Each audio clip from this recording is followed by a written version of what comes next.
Salut les gars, bienvenue dans cette nouvelle vidéo pour la suite de la pose du bardage en claire-voie.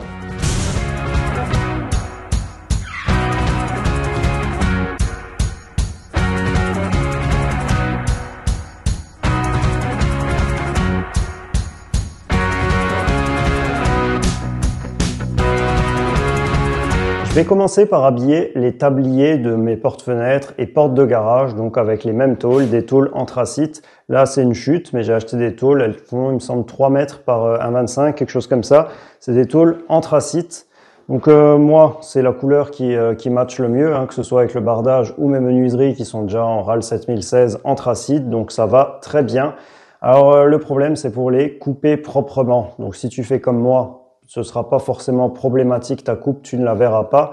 Mais il y a bien une coupe que tu verras qu'il faudra quand même qu'elle soit propre, même si elle est contre la menuiserie, derrière du silicone, il faut que tu coupes ça proprement. Moi, j'ai fait plusieurs essais, même si je suis pas forcément équipé comme il le faudrait pour couper ça. Il faudrait vraiment une machine un petit peu particulière pour couper ça, mais je voulais quand même essayer avec ce que j'ai à disposition, voir si ça pouvait le faire et te montrer comment tu peux peut-être le faire toi chez toi. Je ferai un bilan là-dessus tout à l'heure, mais j'ai essayé à la scie sauteuse. À la scie sauteuse, ça coupe, c'est sûr, avec une lame métal, ça va couper sans problème. Le problème, c'est pour couper droit. Même si tu te guides, ça a toujours tendance, ta lame, elle a toujours tendance à se mettre un petit peu en biais. Tu finis par partir un peu tordu et voilà, c'est pas le top. À la meuleuse, faut vraiment faire gaffe parce que si tu dérapes, tu flingues vite ta tôle, tu sautes, tu balances un coup, ta tôle est flinguée. J'ai essayé avec le plasma. Avec le plasma, tu coupes droit nickel, c'est très fin, donc ça se coupe super bien. Bon, par contre, faut aller vite, parce que le plasma pour de la fine tôle, c'est un peu chiant aussi, mais voilà, si tu vas vite, ça pose pas de problème. Sinon, j'ai essayé en dernier lieu avec une grignoteuse. Donc c'est une grignoteuse pneumatique là pour ma part, peu importe que ce soit pneumatique, électrique. Mais si tu te guides, tu arrives à avoir quelque chose de droit et ça ne déforme pas la tôle. Donc ça peut être le compromis intéressant, mais pour être parfaitement droit, c'est compliqué aussi. Donc s'il faudrait, c'est peut-être une scie circulaire métal. Avec ça, tu arriverais à te guider et avoir quelque chose de bien droit. Moi, j'en possède pas. Mais sinon, le faire par un artisan, faut voir ce qu'il te demande, si c'est pas moins compliqué. Bon, moins compliqué, c'est sûr, mais moins contraignant de le faire directement plier là-bas. Peut-être que au niveau des tarifs, tu t'y retrouves. Donc, renseigne-toi avant de le faire toi-même. Parce que même pour le pliage, moi, j'ai une table de soudure. Donc, ma table de soudure, elle est plane et bien à 90 degrés. Donc, j'ai un bel angle. Donc même si je m'en fous un petit peu de la face intérieure, au maillet, j'arrive à l'avoir relativement plane, relativement droite, avoir une belle équerre. Et après, les imperfections, elles sont cachées derrière le bardage, donc ça me gêne pas particulièrement. Mais pareil, un artisan avec une plieuse, il te fera ça en très peu de temps et ce sera bien plus propre. Donc je sais pas comment tu es équipé toi à la maison, mais à mon avis, c'est plus simple de faire ces tôles que de les plier, de les couper et de les plier toi-même. Donc à toi de voir si tu veux te lancer là-dedans ou pas. Mais moi, je te le conseille pas forcément.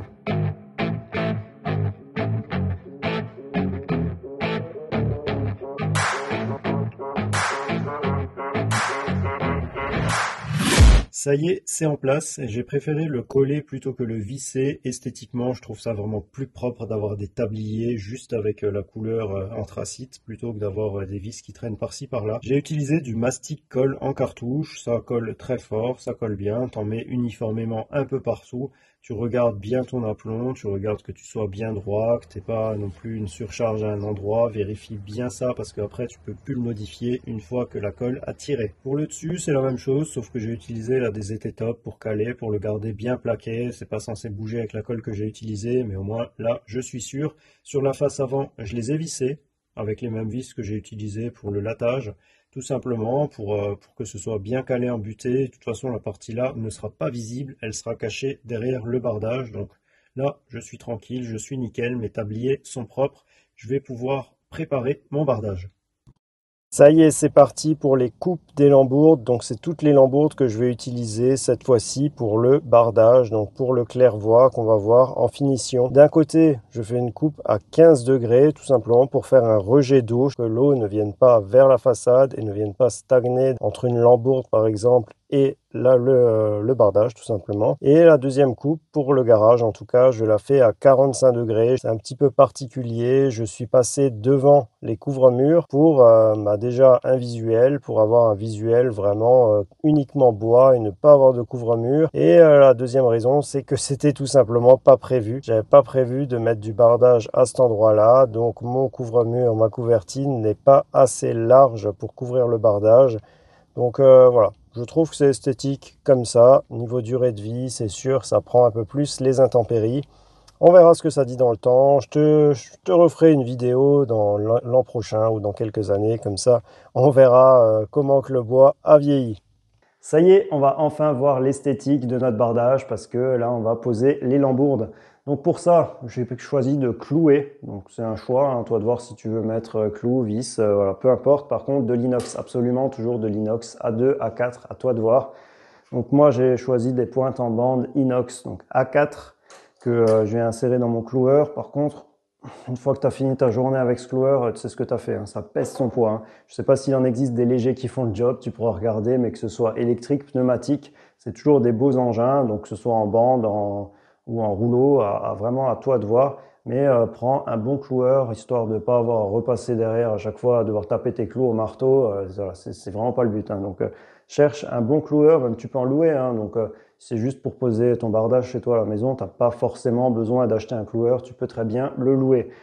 Sinon, il te faudra aussi des bonnes cales. Ça, c'est important parce que tes lambourdes, elles sont pas 100% droites, il faudra les redresser et gérer ton espacement. Donc des fois, il faudra jouer un petit peu. Alors ces cales, elles sont intéressantes parce que tu as du 8, 10, 12, 14. Donc voilà, faudra voir déjà ce que tu veux comme espacement de base. Et je t'expliquerai un petit peu tout à l'heure, mais pour bien tomber au niveau de tes fenêtres, des coins extérieurs, faudra jouer un petit peu. Donc ces cales, je les trouve bien, c'est de l'impression 3D, tu as vraiment une bonne prise, c'est relativement solide. C'est GC Toolsmaker qui fait ça, je te mets un lien dans la description du site, hein, j'ai rien à gagner, mais je les trouve bien, c'est pour ça que je prends un peu de temps pour t'en parler. Et voilà, c'est surtout pour les ressortir que je trouve tu as une bonne prise, tu peux mettre tes doigts dedans et tu peux bien tirer parce que des fois, crois-moi, quand tu coinces tes cales, tu galères un petit peu. Si tu as parfois trop d'espace ou vraiment tu n'arrives pas à insérer ta cale, il te faudra, de toute façon, il te faudra ça, des serre-joints comme ça. C'est pas très cher, mais super utile. Tu vois, il y a des fers plats métalliques. Donc ça, c'est des morts que j'ai remplacés. Je te mets le lien de tout ça, de toute façon, en description, sans problème. Mais les morts classiques, c'est des morts en plastique. Et là, j'ai ajouté ces petits morts qu'il te suffit de clipper dessus. Ce qui est intéressant avec ces serre-joints, c'est qu'ils sont petits, légers et qui serrent fort. Donc c'est tout ce qu'on demande. Donc tu peux les mettre en mode poussé ou pour serrer. Il faudra des fois pousser pour te libérer un petit peu d'espace pour mettre ta cale et des fois il faudra serrer parce que tu as trop d'espace et il faudra resserrer ta lame. Donc des fois tu as besoin de quand même pas mal de force. Donc cela sert à 150 kg. Ne prends pas de serre-joint trop long, ils existent en bien plus long ni trop court. Il te faut vraiment une bonne longueur, moi 30 cm, je trouve que c'est vraiment parfait. Au moins tu peux prendre plusieurs lames s'il faut, après ça dépend des lames que tu mets. Mais voilà, moi je trouve que 30 cm c'est le bon compromis et en mode poussé, ça s'inverse très bien, hein. Tu as juste un petit clip, ça suffit de clipper, déclipper et puis tu peux passer en mode poussé ou pour serrer. Prends-en quand même plusieurs, juste un, ce sera un petit peu compliqué à gérer des fois, mais prends-en 2, 3 au moins, tu seras bien. Donc prends-toi des bonnes cales parce que tu vas en avoir beaucoup besoin pour un projet comme ça et des cales où tu peux bien tirer dessus, que tu sois pas embêté à galérer avec une pince ou je sais pas quoi pour retirer tes cales si elles sont un peu coincées. Celles-ci, elles ont une bonne poignée, une bonne prise. Et si si j'ai trop d'espace entre mes lames, il me suffit d'utiliser les serre-joints donc, que je t'ai montré tout à l'heure. Là, ça va bien, hein, c'est prévu pour de la terrasse ou du parquet à la base. Mais pour du bardage, écoute, ça va tout aussi bien. Les serre-joints, là, ils serrent à 150 kg. C'est largement suffisant. J'ai laissé dépasser mon bardage en dessous de la porte de garage pour le couper en position. C'est pas que j'arrive pas à couper des lambourdes exactement de la même longueur. C'est que je voulais une ligne parfaite et ce qui était compliqué. Donc là, ma contrainte, c'est que d'un côté à l'autre de la porte de garage, à mon linteau, il a un décalage d'un peu plus d'1,5 cm. Donc compliqué d'avoir une ligne parfaite en ayant ce décalage. J'aurais pu toutes les couper de la même longueur, mais et ça ne serait pas vu de l'extérieur, mais ça serait vu de l'intérieur. Je trouve ça un peu dommage. Donc j'ai préféré faire le choix de tirer un cordex et puis couper sur toute la longueur. Et ouais, j'ai dû percer mon rail de guidage pour pouvoir le fixer en hauteur. Donc une vis de chaque côté, ça suffit. Des petites vis, ça laisse pas trop de marques dans le bardage. Et puis là, au moins, j'arrive à avoir quelque chose de vraiment propre à la scie plongeante et une ligne parfaite. Faut vraiment bien régler sa scie plongeante parce que derrière, il y a les plaques que j'ai mis en place, que tu as vu là tout à l'heure, les plaques anthracite. Et si ta lame dépasse un peu trop, tu as vite fait de flinguer tout ça et ce serait vraiment dommage. Donc, prends en compte l'épaisseur de ton rail, fais des essais avant, prends ton temps. C'est quelque chose de pointu à faire parce que il y a quand même des risques d'endommagement derrière du boulot que tu as fait juste avant. Et crois-moi, c'est pas le genre de truc que tu as envie de te retaper quand tu as mis tout le bardage dessus. Alors c'est vraiment un point où il faut faire attention. Prends ton temps, soit dans une bonne journée et fais-le. Sinon, c'est pas la peine. Soit dans une bonne journée, soit dans un bon jour et fais ça correctement pour être satisfait de ce que tu as fait. Je mets les dernières lames du bardage en place, je te montre un petit peu quand même comment je m'y prends. Personnellement, je vérifie régulièrement mon niveau, tu peux jouer un petit peu sur un petit millimètre, ça se verra pas du tout au niveau de tes lames si tu as 1 millimètre ou deux de plus de base en haut, donc tu peux jouer un petit peu sur tes lames si tu perds un peu le niveau sans faire attention, en te décalant avec ta cale, si c'est léger, c'est facilement rattrapable et de toute façon, faut tout le temps jouer, tout le temps mesurer, tout le temps vérifier, calculer tes espacements pour tomber parfaitement de part et d'autre parce que tu as le coin extérieur et le coin du garage. Pour tomber nickel, faut jouer avec les espacements et que ça ne se voit pas. C'est ça l'important, c'est que ça ne se voit pas à l'œil. Donc calcul et ce sera parfait. En haut, j'ai bien tendu une ficelle pour pouvoir me les régler parfaitement alignées. Donc je me les cloue une fois en haut avec un clou avec le bon espacement que j'ai prévu pour bien tomber. Après je fais ça en bas, donc avec quelques lambourdes. Je cloue un petit peu par-ci par-là pour être sûr que mes lames soient bien droites, bien réglées. Et je vais revérifier le niveau plusieurs fois, je remesure pour être sûr d'être parfait. Bien sûr, pour avoir un bel esthétique, il faut aligner parfaitement ses clous. Moi, j'utilise une ficelle pour bien m'aligner, je mesure la hauteur de chaque côté, je mets des micro-vis histoire que, une fois que je les sorte, ce ne soit pas dérangeant au niveau du visuel, qu'on ne voit pas de trous, voilà, des micro-trous qui ne sont pas gênants. Et après, tu peux tout simplement mettre ton cloueur juste au-dessus. Bien sûr, tu regardes où le clou sort exactement pour mesurer, pour mettre ta ficelle. Tu règles selon les espacements, hein, comme je l'ai dit tout à l'heure, tes cales, tu joues un petit peu avec, tu regardes selon l'espacement que tu avais mis avant, tu mets ton serre-joint si besoin, si maintenant tu as une ligne où tu vois que tes cales passent parfaitement, pas besoin de te casser la tête, hein, ça va très bien. Quand je cloue du bardage, je mets mes clous en biais, je te montre une petite vidéo, c'est bien représentatif, mais je trouve que c'est bien plus résistant à l'arrachement. Là, ils mettent du poids dessus, mais c'est le même principe, hein, l'arrachement ou le poids qui tire dessus. Donc en diagonale, bon, pas besoin d'aller qu'à 45 degrés, quoi, mais tu mets un petit angle quand tu cloues, et puis la résistance est bien meilleure. Donc tu as vu avant, avec 2 poids, ça s'arrachait, ça tombait, et là, avec bien plus de poids, ça résiste encore. Faut qu'il en mette encore plus pour que ça finisse par craquer.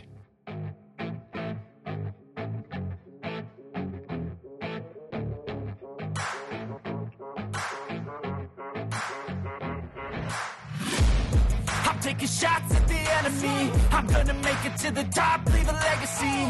If I got something to say, you better let me speak. Turn it up a new degree, bitch, you ain't seen anything. I pop off with the new rock, electronic, blow the sonic roof up. I'm too honest when I take a few shots. They're too toxic, need to take the noose off. You cannot save me, 'cause I don't need saving. Tu vois, je me suis muni de gants, de petits chiffons, de protection et d'échantillons, tout simplement parce que je vais faire des essais de teintes de saturateur. Je ne sais pas encore de quelle teinte je vais le faire parce que le Douglas c'est un peu rosé, alors je ne sais pas comment les saturateurs vont rendre sur la teinte un petit peu rosée. Et j'ai contacté la société Anova Bois. Je ne sais pas si tu connais, mais moi j'ai déjà utilisé un petit peu de leurs produits récemment. Je ne sais pas si tu as peut-être vu sur Instagram si tu me suis.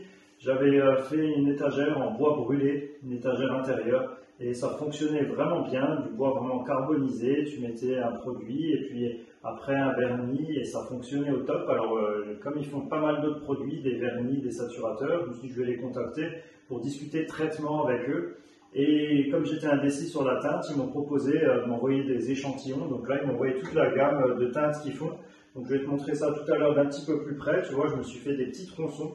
Et je vais mettre 2 couches, comme je le ferai sur le bardage. Comme ça me donnera vraiment une idée de teinte. Et voilà, au moins c'est pas un pot que tu achètes et tu sais pas, là ils font des échantillons. Donc pour ça, c'est vraiment pas mal aussi à Nova Bois. Ils font des produits que je trouve vraiment pas mal pour ce que j'ai testé. On verra pour ça. Bon, quand tu fais ça, mets des gants. Je suis pas sûr que les saturateurs ce soit génial pour les mains. Bon, bien sûr, secouer les échantillons, c'est comme le saturateur que tu mettras. Mais c'est des petits pots, bien mélanger pour avoir quelque chose d'uniforme.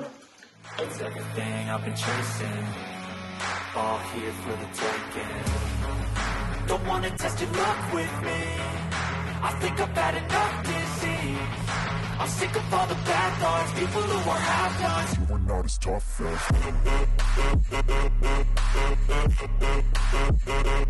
Ça y est, j'applique le saturateur, donc j'ai choisi de passer sur du chêne clair. C'est vraiment l'esthétique que je préfère sur le Douglas, donc ça donne vraiment un bel effet. Là, j'applique la première couche, donc n'hésite pas à lui mettre la dose. Donc la première couche, il va bien boire, donc n'hésite pas, mets-lui-en, donne-lui tout ce qu'il veut. J'ai choisi de l'appliquer au rouleau parce que je trouve ça plus pratique. Un petit rouleau pâte de lapin, ça va très bien. Sur les remontées, tu pousses ton saturateur. Donc normalement, si tu fais ça bien et que tu mets pas trop la dose sur ton rouleau, ça ne coule pas trop. Si c'est assez épais quand même, c'est pas trop liquide, mais protège quand même ton sol parce que tu finiras bien par avoir une coulure ou une goutte qui va se barrer par terre et tu vas courir pour bien nettoyer pour pas que ça pénètre. Donc protège un peu ton sol, bac, carton, ce que tu veux. Je trouve que c'est plus pratique, même si tu peux le faire aussi au pinceau, je trouve que c'est plus pratique au rouleau, parce qu'au pinceau, au bout d'un moment, quand tu l'as à la verticale, tu finis par en avoir sur les doigts, ça coule le long du pinceau, tout est dégueulasse, et puis voilà. Je trouve qu'au rouleau, c'est plus pratique, mais comme dit, à toi de voir, regarde ce qui est le plus pratique pour toi et ce que tu as à dispo. Je pense que ce que tu veux voir, c'est un visuel de la maison en globalité avec la teinte sur le Douglas fini avec un peu de recul. Je te mets ça en fin de vidéo, comme ça tu pourras vraiment te faire ton avis et tu auras une idée. En tout cas, moi, c'est vraiment le visuel et le rendu que je voulais. Donc voilà, pour moi, c'est nickel.